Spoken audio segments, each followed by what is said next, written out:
Okay, you guys. So this is the follow-up when I was trying to figure out what was going on. Both those knock sensors were on. It was pretty much as I had suspected, that a mouse was up in there because two of the sensors had failed at the exact same time.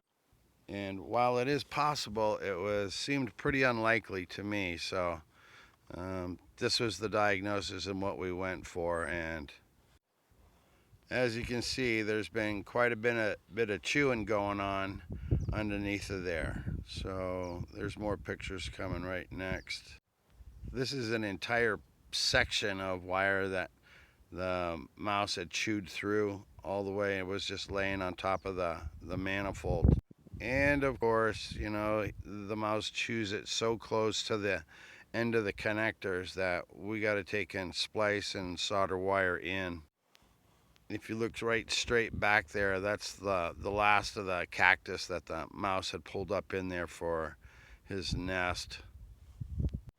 There's a good shot of how close that the mouse had chewed it on the connector. So had to buy two new connectors and then splice and solder them in.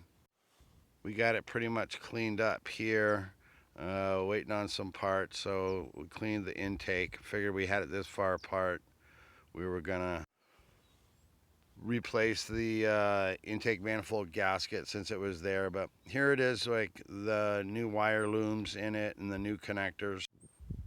Yeah, that's how we left it when it was all done. Zip tied the ends, made it nice and neat. So till the next mouse comes along. And here's the new intake manifold gaskets. Got those dropped in, and now it's time to take and put this bad boy back together. And there's Technical Gary. We've already looked up the specs for the torques for reassembly, and now we're putting it back together. This is the final touches before everything gets put back together.